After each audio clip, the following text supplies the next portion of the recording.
All right, everyone, and welcome to the Food Founders Podcast. Today we have Leslie Danford of Vitaminis with us, a brand that is changing how we get our vitamins, and really excited to dive into this. The product is fantastic. I've had an opportunity to try it and very excited about what this is doing for the vitamin industry. So, Leslie, welcome to the show. Great to have you here. Thank you. Thanks for having me. Can we just open it up? Can you just dive in and tell everyone what exactly Vitaminis are and how you came Yeah. to be with this? So, Vitaminis are a functional food and beverage brand, clean label. The vision would be to have lots of really clean ways to get your nutrition, whether it's mini sips, mini bites, lots of different mini formats, always clean and tasty and convenient. But our first two products are juice shots, and they're shelf stable juice shots. So, immune support. This one is vitamin C, zinc, and magnesium in orange pineapple juice. And then gut health is fiber and probiotics in a berry banana juice. So those are our first two products, but I'm hoping to launch many more in the future. Like, this is like a good leeway into it with the easy, convenient piece that people know. They definitely get it. I'm curious, getting people to think of vitamins in a different way, in the shot way. People are used to taking pills, they're used to taking powders, just like how many oranges I need to get my vitamin C. Like, how has it been getting people to look at really getting their vitamin intake in a completely different format? It's not an easy feat. Yeah, no, you're totally right. And I don't even think I appreciated that going into it. I have always not been a big fan of pills. They make me nauseous. They're like, if you look at the ingredients, there's just weird stuff in there that's made for manufacturing. And then gummy vitamins, the dentist now warns you against them because of the sugar in the cavities. There's a little sign on the counter that says, please don't take gummies vitamins or give them to your kids. Gosh. I've always had some issues with what's out there. And I noticed there was no like clean food or beverage based, like a clean food or beverage based option that had additional nutrition like fortified into it.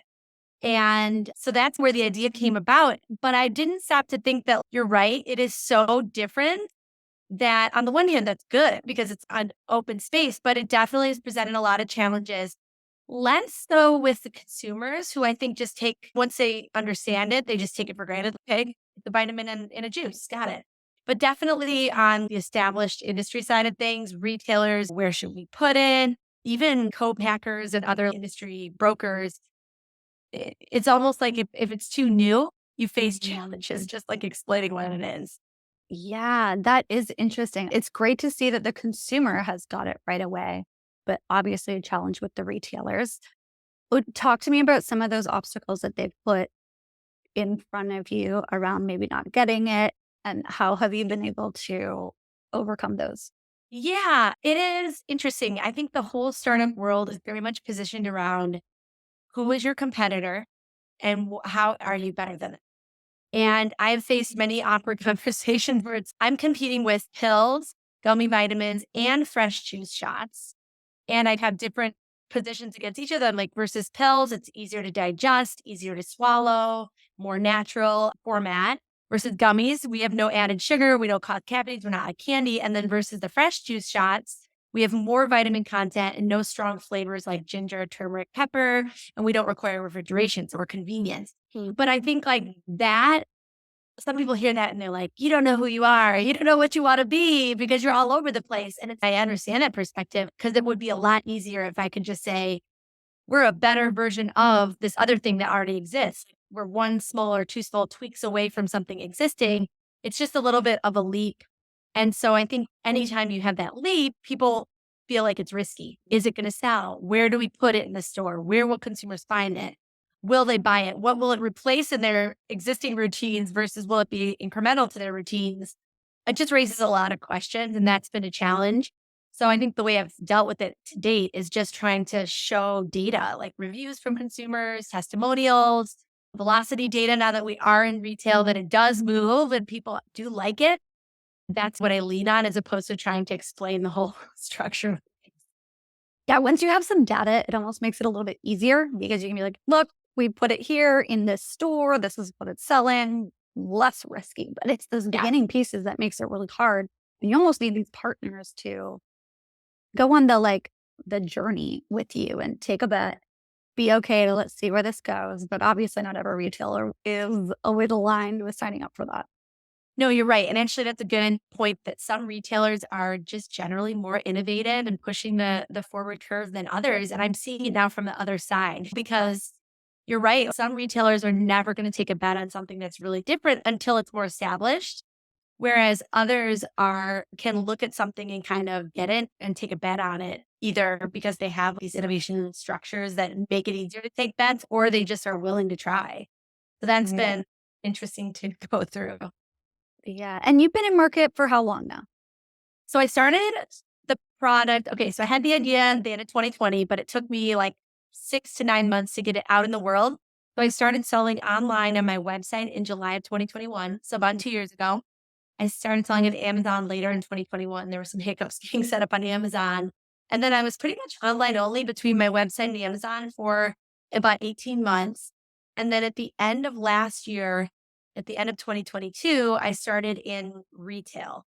We are now in Fresh Time, and that was definitely a journey. We started with one store, moved up from the bottom, to finally are in full chain at Fresh Time, which is a Midwest retailer. And then another small Midwest retailer called the Fruitful Yield. And then we are piloting in a handful of core power yoga studios in the hopes that we can roll out to all the yoga studios. So Right. a small kind of niche footprint right now. Yeah, it makes sense though. You are introducing a whole new format to the category, right? And I think that data piece is going to help you get more places as a Yeah. whole. And I love the fact that you are very diversified in terms of online. Then we're doing these lifestyle locations where our audience is obviously in yoga, and then grocery where people are doing their everyday shop.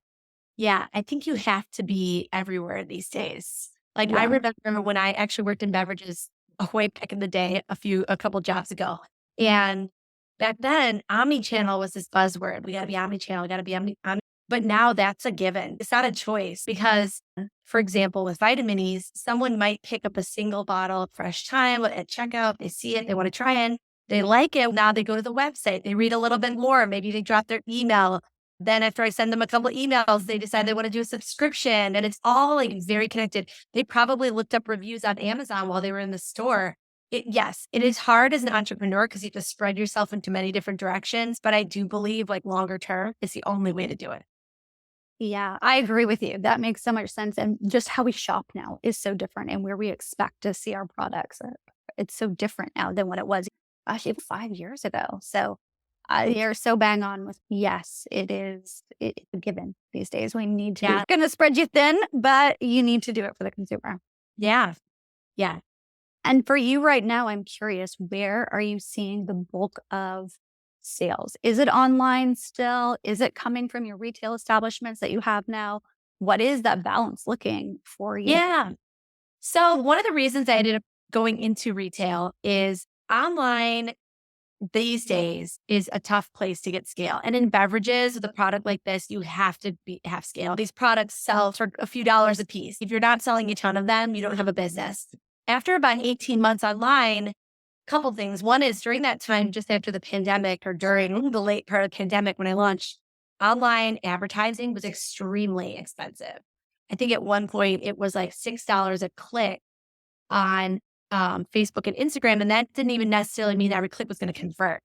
It was just not feasible. So I didn't do that. I didn't do any paid customer acquisition at all, which I believed was the right way to build a business. So I was out sampling, it was word of mouth, but it's so slow. And I was doing a lot of organic social media, starting to build up a following, but it just takes forever. And so after about 18 months of doing that, it was clear that was not going to do it. I think at that pace, it would take me like literally 20 years to get to scale.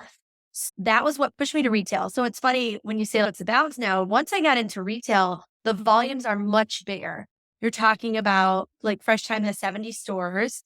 The Fruitful Yield has 10 stores, and I'm in 10 Core Power Yoga studios piloting. So already that's like 100 doors, all stocked with product, all in front of consumers. So immediately brick and mortar eclipsed from a sales perspective. But I will say that all the activities I'm doing in store, whether it's sampling, collecting email addresses, even just the visibility of the product there, is driving people to the website. It's driving people to drop their emails. It's building my email list. So there's this like interesting flywheel effect going on. But I think from a pure volume standpoint, it's going to be a while before the e-com will catch up to where the brick and mortar are just because it scaled so quickly. Right. Yeah, that makes a lot of sense. And again, comes back to that omni-channel piece where you are doing all this in store, you're getting traction there. It's just easier. You get a PO from a retailer. It's a lot more than trying to get the single order from Yeah. every single person online, but they do interchange. We introduce them in one spot and then they come and maybe they get that subscription, all those other pieces that you mentioned. Yeah, exactly. I wanted to ask you this as well. Where are you merchandising in store? Because obviously it is a tricky piece. And I'm sure you and retailers maybe had to test this out for a few different locations to see where it moves best with a new product and one that looks and acts different than all your competitors, right? This doesn't Mhm. exactly look like it should be right next to vitamins. The fresh juice shots, those need to be refrigerated. This doesn't, not to say that it couldn't be there. Obviously it could, but how have you managed finding like the ideal spot in store for this? That's a work in progress, to be honest with you. So Fresh Time, which is a lot, has been a long journey. So I applied for headquarters merchandising at Fresh Time at the end of last year, got rejected. Then I networked with some other people at Fresh Time and they were like, listen, can't help you.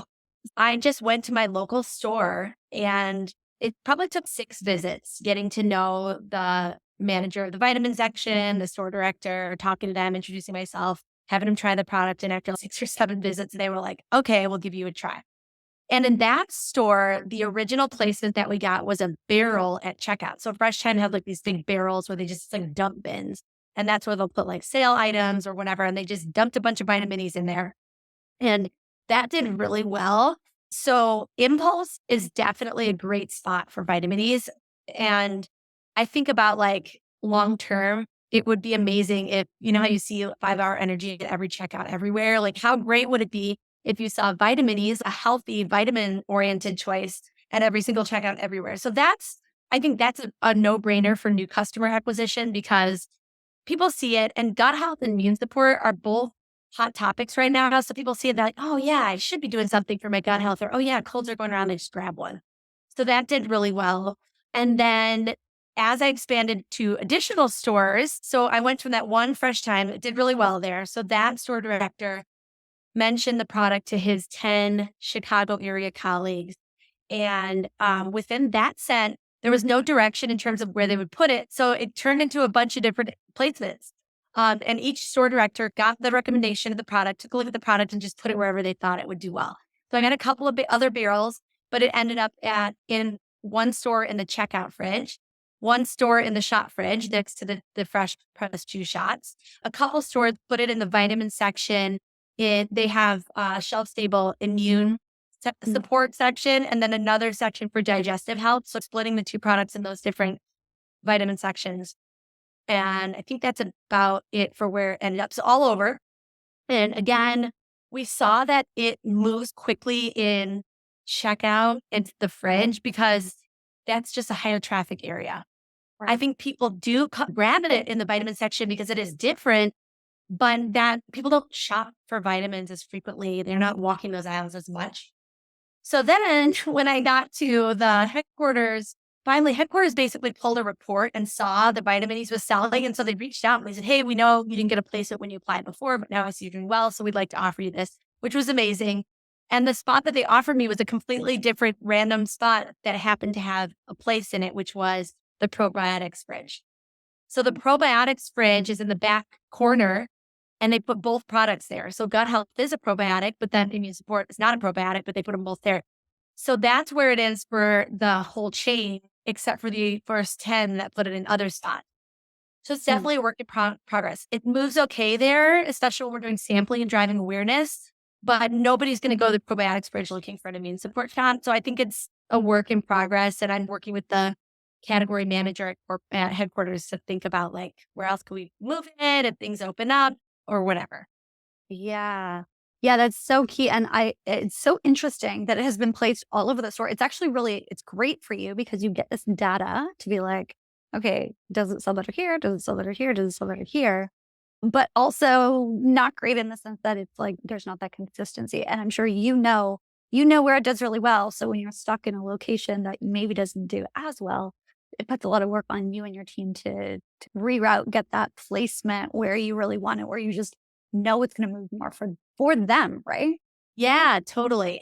I think it's also a good lesson of when you're starting out, you got to take what you can get. You just take what you can get and do the best you can, and nothing is final. Like you can always move incrementally to where you're going. But I think a lot of people think, oh, you know where you need to be, just go there. For you know what to do, just do it. And it's, you can't just call all the shots. You got to take what you're offered and do the best you can. Yeah, no, it's if only it was that simple in this industry. Yeah. And now talk to me a little bit about what you guys are doing for marketing. You mentioned before in-store sampling. How else are you getting the word out about vitamin E? Yes, in-store sampling has been a very big focus since we've been in retail. And this is actually something I learned from my beverage days when I worked in adult beverages, liquid to lips. We always said liquid to lips. And I actually now I have personally done over 100 samplings, and I have hired some company to help me now with some of the more remote locations.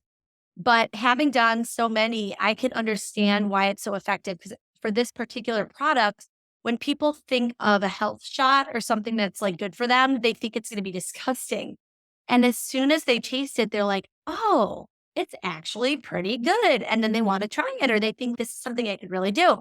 So I think for this product, sampling is huge because it is $4, $3.99 for a bottle. It's a little bit of a leap for someone who's not sure they're going to like it. But if they can just taste a little taste of it and make sure that they like it, they're much more open to try it. So that's huge. I have made some improvements to my sampling approach over time, but one thing I'm doing more like upfront now is collecting email addresses and samplings. And it's like, hey, drop your email. I've had a QR code. People don't always like to scan that, so I'll put it in for them. But that's been great because I'm really also building my email list. Unlike social media, which I have found very difficult to convert, people love to like chitter chatter and follow your stories or whatever. But no one's buying anything. Okay. Unlike that on social media, email really converts. Every time I hit send on an email, I have purchases coming back right away. Click throughs, people are reading the blog posts I share and buying the product. So I have been really pushing for email, and email is a very important part of our marketing. So we send a weekly email, and it's a mix of educational content, blog posts that we've done, educational content about the various ingredients, like what does zinc do for you? What does magnesium do for you? Why should you care about gut health? And then, of course, like highlighting the products themselves. We do a lot of recipes, and that is great. And it's really cost effective compared to a lot of the other marketing tactics out there. So that's where I'm leaning in right now, sampling and email. I'm still keeping the other things moving. I still have social media going, but I'm not like really doubling down on it right. That makes sense. And you have a really strategic approach. What's converting sales? Yeah. People looked at it like that. What is converting sales? Let me double down on that versus social is great for building brand and pieces like that. If that's not driving as much as email, then let's double down on email, right? It makes total Yeah. sense. Yeah. I would be curious, like what brands are actually seeing a lot of conversions on social. And I even for the ads, it's tough. It's really tough. I think people are just like totally inundated right now with social media content. I don't know. Yeah, no, I agree. I think that it's these deeper connection pieces that are better for people. They're intentionally opening up an email they want to learn from you. That's a different piece than almost this like mindless scroll that people have to. Honestly, a lot of times on social media, people are in like a mind numbing phase. And so are they like going to be buying as much? Maybe not. It's a good point. I hadn't thought about that, that the actual way the person is engaging is so much more like engaged versus zoned. Yeah, yeah. Yeah, it makes a big difference for sure. Absolutely. And then, okay, for you, you mentioned this is the beginning pieces of where you see this going. How else would you like to see the brand evolve in the future? What does that look like? What's on the horizon for vitamins? Like I said, I think long term, I think it would be amazing if it was everywhere because I like our little slogan is mini mighty tasty, but they're so easy, so convenient, clean, good for you. Like how great if when you're at Starbucks and you're getting your coffee and your kid wants like a treat, you don't have to get them a cake pop. You can give them like a Vitamins, or like you're checking out at the gas station or the grocery store and you think, oh, I really didn't get my probiotics today, whatever. So that's like kind of the long-term goal. But like I said, I think there's a lot of other format options, always staying along the lines of mini mighty tasty, clean, convenient, bites, sips, always very natural and food based, but convenient. Like just pop it in, tastes good, and you're good. You're good. You don't have to feel guilty. You can feel like you checked that box. So yes, but I mean to get from here to there, I am right now. I'm the only full time employee. I have a lot of interns, part-time help, contract help, outsource help. So I'm not doing everything myself, but I do have to be really conscious about like where I spend my time and resources.